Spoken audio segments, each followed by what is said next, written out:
Bonsoir, você chegou ao Mais do Mesmo, programa produzido pela Igreja Reformada Luz para as Nações em Montreal, que tem como propósito principal falar mais das mesmas escrituras, mais das mesmas doutrinas e mais do mesmo Cristo.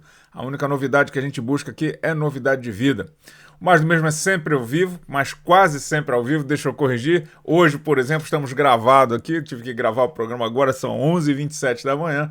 É direcionado primeiramente aos irmãos da Igreja Reformada Luz para as Nações em Montreal, nossa querida ILPN, mas a gente quer dizer que você que não congrega conosco também é muito bem-vindo para estar conosco aqui, mais do que isso, é nosso convidado para acompanhar o programa de terça a sexta, às 18 horas e 2 minutos no horário de Canadá, 19 horas e 2 minutos no horário de Brasília, enquanto durar o nosso horário de verão. Sempre às 18 horas e 2 minutos para a gente se lembrar diariamente das palavras do salmista que nos ensina no Salmo 18, versículo 2, o Senhor é a minha rocha, a minha fortaleza e o meu libertador, o meu Deus, o meu rochedo em quem me refugio, o meu escudo, a força da minha salvação e minha torre de proteção.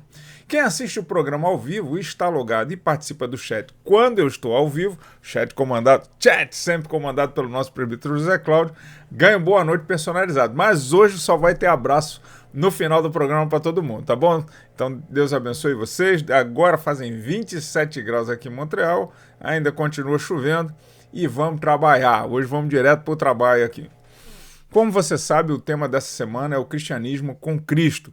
Estamos propondo, desde a semana passada, ou melhor, contrastando com a semana passada, estamos propondo essa diferença entre esse cristianismo que tem o homem no centro, a gente chama aqui de antropocêntrico, e que coloca o bem-estar do homem com a finalidade, como se fosse a finalidade última de toda a criação e toda a existência, e o cristianismo bíblico, no qual a vontade de Deus e a sua glória são a finalidade de todas as coisas. Então, esse problema de confundir Deus com o homem não é um problema recente. Quando olhamos para o Éden, identificamos que o desejo de sermos como Deus foi a alavanca utilizada pela serpente para convencer a Eva de que desobedecer tinha algumas vantagens, né? Então, ela, por exemplo, uma das vantagens, acho que a mais imediata, é não precisar mais resistir à tentação, né? Quando a gente olha para aquele bolo de chocolate que a gente não deve comer, eu principalmente que luto contra o meu peso constantemente, olha para aquele bolo de chocolate, enquanto ele está ali a gente tem que sofrer, né? Porque não pode ceder a ele. Mas no momento que a gente come, mesmo que depois a gente se arrependa, aquele primeiro momento é de grande satisfação. Então, uma das primeiras vantagens de desobedecer é ceder à tentação e aliviar aquela tensão. Se estamos falando de prazer, né? E estamos falando de soltar esta tensão, aliviá-la, né, e satisfazer a nossa carne. Então, a primeira vantagem que eu vejo aqui sempre é que Eva não precisaria mais resistir à tentação de provar daquele fruto, né? A Bíblia relata que o fruto era agradável aos olhos e árvore desejável para dar entendimento, lá em Gênesis 3, versículo 6. E ainda com isso tudo, Eva seria igual a Deus, né? Então, pelo menos esse foi o papo que a serpente deu. A serpente hábil colocou o homem no centro da cena e não a vontade de Deus. Então, de uma maneira assim sutil, ela altera a mensagem que foi dita, usando como meio a própria mensagem. Então, ela usou o argumento que prenderia a atenção de Eva, né? Porque Deus sabe, citando as palavras lá de Gênesis 3:5, porque Deus sabe que no dia em que deles comerdes se abrirão os vossos olhos e sereis como Deus, sabedores do bem e do mal. Gênesis 3:5. E aí ela desvia a atenção daquela mensagem de Deus, que era não desobedecer, que era a mensagem, na verdade, ela tinha uma consequência ainda mais grave, que era certamente vocês vão morrer. Ela não toca nessa parte do contrato. Ela trata como se fosse a linha miúda do contrato, mas na verdade era a mensagem ali, era a consequência principal já bem destacada por Deus, né? Então a desobediência mata, isso é o pecado. O salário do pecado é a morte, como diz Paulo em Romanos. Então percebam comigo a estratégia diabólica, como foi, né? A serpente usou as palavras de Deus para alterar a mensagem de Deus. Então estou fazendo uma diferença entre a palavra e a mensagem, o meio e a mensagem, a forma e a mensagem. A forma com que a serpente apresentou as palavras de Deus alterou a mensagem de Deus. Ela fez isso de maneira hábil. Com isso eu quero dizer que a forma, a maneira pela qual apresentamos uma mensagem tem o poder, sim, de alterar a própria mensagem. O meio importa. A igreja é o meio pelo qual o evangelho apresenta a mensagem de Deus e temos alterado esta mensagem todas as vezes que apresentamos a Bíblia, mesmo apresentando a Bíblia, mas que colocamos a satisfação humana como a finalidade de todas as coisas. O propósito da existência é a satisfação humana. Isso está errado, não é isso. Ainda que Deus nos proporcione, como dissemos ontem, satisfação plena em outro momento da história, quando fomos glorificados, redimidos, ressurretos em Cristo, né? Essa é a esperança da glória. Ainda que Deus tenha prometido isso para nós, isso não é a finalidade última das coisas. Isso é uma das coisas que faz parte desse plano eterno de Deus. É parte da finalidade, mas não é toda ela. Quem somos nós diante de um propósito tão excelso? Então, o Michael Horton, ele tem um capítulo todo dedicado a essa relação íntima entre o meio e a mensagem. Ele vai argumentar que a maneira com que a igreja estrutura as suas práticas, cultos, liturgia, de uma maneira geral, não é neutra. Entendeu? A liturgia, tudo aquilo que fazemos como igreja para apresentar o evangelho, não é neutra, ela influencia a mensagem. Ele ainda vai dizer que, pelo contrário, o meio utilizado pode tanto fortalecer quanto distorcer a mensagem do cristianismo com Cristo, a mensagem do verdadeiro evangelho. Nesse sentido, eu comento aqui, se uma igreja centraliza Cristo em toda a sua prática litúrgica, Cristo, obviamente, estará no centro da mensagem dessa igreja. Será facilmente reconhecido como sendo o elemento central de tudo aquilo que fazemos. Para Ele vivemos, para Ele viveremos, para Ele somos motivados a continuar persistindo neste caminho de santidade, como exemplo. Então, em contrapartida, ou melhor, deixa eu voltar ao raciocínio. Se nesse sentido, uma igreja centralista... Se a igreja centraliza toda a sua prática litúrgica em Cristo, em contrapartida, se o dinheiro, ou a saúde, ou o sucesso, ou a felicidade, ou a autoestima, ou seja lá o que for o centro da liturgia dessa igreja, essa igreja vai oferecer inequivocamente uma mensagem antropocêntrica, uma mensagem que satisfaça meramente as inclinações humanas, mesmo as inclinações carnais. Então, o meio... A igreja vai sim alterar a mensagem do evangelho, caso ela seja infiel. Caso ela seja fiel, a gente tende a apresentar Cristo, ainda que não tenhamos a mensagem perfeita, poderemos pelo menos evidenciar essa imperfeição, colocando Cristo como sendo o único perfeito entre nós. Então, um segundo aspecto que o Horton apresenta, eu vou apresentar 5. O segundo aspecto que o Horton apresenta é o que nós podemos chamar de risco de distorção. Eu explico o que é isso. Quando a igreja adota métodos de comunicação que imitam a cultura de consumo, há um risco real de que a mensagem do evangelho seja distorcida. Horton alerta que a adoção de formas de entretenimento e marketing pode transformar a mensagem da cruz em um produto de consumo, esvaziando seu conteúdo teológico. Então percebam que o meio ele pode distorcer esta mensagem. Se a gente apresenta o tempo todo um produto para ser consumido, é isso que nós diremos que o evangelho é. Nas palavras de Horton, ele diz o seguinte: adotar formas e métodos de comunicação que imitam a cultura de consumo, ao adotar, corremos o risco de distorcer a mensagem do Evangelho, tornando-a um produto a ser consumido, em vez de ser a verdade a ser crida e vivida. As traduções são traduções livres aqui, tá, irmãos? Se você tem essa versão em português por outro editor, você vai encontrar alguma diferença aí, mas esse texto, por exemplo, está na página 217 do livro. Então, por exemplo, buscar seguidores sem se questionar o porquê, é um exemplo que eu estou dando aqui, como estamos aqui na mídia, né, na rede social, usando o YouTube, buscar seguidores sem se questionar o motivo disso pode ser uma prática de cultura de consumo. Para que devemos crescer como canal? Alguns sempre estamos crescendo, não estamos... Qual é a motivação disso, né?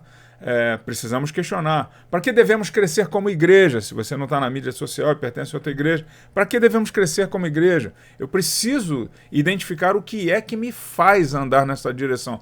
Quero ter uma igreja grande, quero mostrar para outras igrejas como nós somos grandes, eu quero mostrar para os meus competidores, na minha cabeça, porque talvez eles existam, que olha como o trabalho que eu fiz superou o trabalho de vocês, como ele é consistente. A gente precisa identificar isso. Então, se Cristo não estiver no centro das nossas intenções em tudo o que fazemos, e olha que discernir isso não é simples, como possa parecer, se Cristo não estiver no centro das nossas intenções, tudo que estaremos fazendo é tornar a nossa prática voltada àquela cultura de consumo. Ou seja, ainda que estejamos expressando o evangelho de maneira correta, a intenção do nosso coração está corrompida. E quem fala bem disso é o A.W. Tozer. Ele fala da impossibilidade de uma... Eu vou usar uma metáfora mais simples, de uma boa a metáfora é dele, mas eu vou usar só uma linguagem mais simples, de uma torneira uma torneira de ouro produzir uma água boa se a cisterna de onde vem a água não for boa. Então é impossível produzir água boa se a fonte não é boa. Essa é a ideia. Então não adianta você trabalhar só pela parte externa, você precisa verificar a intenção do seu coração. E é lógico que estando na mídia social, é lógico que eu estou me colocando aqui como primeiro a ter que questionar isso o tempo todo. Em terceiro lugar, se nós precisamos, uma consequência da segunda fala, nós precisamos resistir a essa cultura de consumo. Precisamos, diz o Horton na página 229, precisamos resistir à tentação de conformar a nossa fé aos padrões da cultura de consumo e, em vez disso, retornar às práticas que exaltam Cristo e comunicam fielmente o Evangelho. Então, presta atenção. Práticas que exaltem Cristo e comuniquem o Evangelho. Precisamos questionar se estamos apresentando ou fomentando uma cultura de consumo e precisamos retornar às práticas que exaltam somente a Cristo. Então, Horton chama a igreja a resistir à tentação de se conformar aos padrões desta cultura, que busca formas de entretenimento e satisfação pessoal para poder agradar o seu público, para poder vencer a concorrência. Em vez disso, ele pede um retorno às práticas que exaltam Cristo e comunicam o Evangelho. Quarto lugar, precisamos comunicar a graça de Deus através da pregação do Evangelho, através da ceia, através do batismo, meios pelos quais Deus comunica a sua graça às pessoas. Eu acrescentaria aqui a comunhão dos santos também. O Horton vai dizer, os sacramentos e a pregação são meios pelos quais Deus comunica a sua graça. Devemos manter estes meios centrados em Cristo para que a mensagem do Evangelho permaneça poderosa e transformadora. Então, nesse sentido, nós precisamos lembrar que o Evangelho ele tem poder em si próprio, porque ele é a palavra de Deus.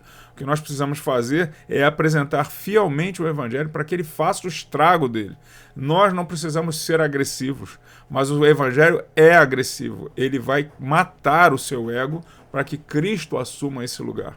Ele vai tirar você do centro para que Cristo esteja no centro. Ele não vai te trazer satisfação carnal. Ainda que Deus possa nos possibilitar essa satisfação, ela será santificada em Cristo. Então o Evangelho tomará o centro. Como lemos ontem, Jesus não quer parte de nós, ele quer tudo que nós somos, e essa é a exigência mínima, que morramos na cruz. Então precisamos deixar o Evangelho agir com o mínimo de interferência. Precisamos comunicar a graça de Deus através das ordenanças, dos sacramentos que ele deixou para nós. Então eu vejo alguns movimentos públicos aí, eventualmente movimentos de grande porte, onde as pessoas passam a querer proclamar o Evangelho mostrando força nas ruas. E eu quero dizer que não foi isso que Jesus mandou a gente fazer. A gente deve investir no próximo, a gente deve investir no outro, a gente deve abrir a porta da nossa casa e não sair da nossa casa para fazer simplesmente barulho, porque isso não parece ter sido uma prática recomendada nas Escrituras. Mas tá aí a dica, né? Precisamos deixar que o Evangelho seja poderoso, não a nossa força pública. O Evangelho, só Cristo deve ser exaltado. Quinto e último lugar, Cristo e não o homem precisa ser o centro do nosso cristianismo. Quem dera isso fosse tão óbvio que a gente nem precisasse falar essa frase de tão óbvia que ela é, mas infelizmente não é o caso. A ênfase no meio e na mensagem serve para reafirmar que Cristo deve ser o centro tanto do conteúdo quanto da forma de comunicação da igreja. O Horton insiste que a liturgia, os sacramentos e a pregação devem ser constantemente eles devem apontar constantemente para Cristo e a sua obra redentora. Ele diz, nossas práticas litúrgicas sacramentais devem apontar para Cristo, mantendo como centro da nossa mensagem e também meio da nossa mensagem. Com isso, sendo pastor de uma pequena igreja, eu quero dar um conselho a todos vocês que congregam conosco ou que assistem aqui o programa. No dia em que Cristo for esvaziado dos nossos púlpitos, encontros, retiros, acampamentos, células, escolas bíblicas, seja o que for, incluindo este programa, nos exorte. Teremos começado a falhar. No dia em que Cristo não for citado aqui, não for dito, e que Cristo não for o centro da nossa pregação, estamos nos corrompendo. Então nos exorte, não nos deixe cair no próprio erro. Percebam e nos exortem, estejam santos para isso, estejam firmados no Evangelho para isso. Nós corremos esse risco se não for pela graça de Deus. Então, e se isso um dia acontecer, que Deus nos livre, teremos perdido o nosso propósito e teremos passado a contribuir para o outro evangelho sem Cristo. E a minha oração é que Deus nos impeça de seguirmos esse caminho da serpente, né? Todos como igreja e cada um de nós, que assumamos esse papel de um meio translúcido para que a mensagem do evangelho seja brilhante, que possa ser expandida. Um meio para que a mensagem do Cristo encarnado e morto na cruz do Calvário, ressurreto dentre os mortos, seja a nossa única pregação. Então, essa é a minha oração e eu peço aos irmãos que nos ajudem em oração para que sempre estejamos todos nós fiéis a este evangelho. Amém? Que Deus abençoe vocês. E assim a gente termina mais um programa. Naquilo que eu acertei, glória a Deus. Naquilo que errei, a glória é minha mesmo. E amanhã, se Deus permitir, tem mais do mesmo livro, mais das mesmas doutrinas, mais do mesmo Cristo. Quem sabe ao vivo, a minha programação é essa.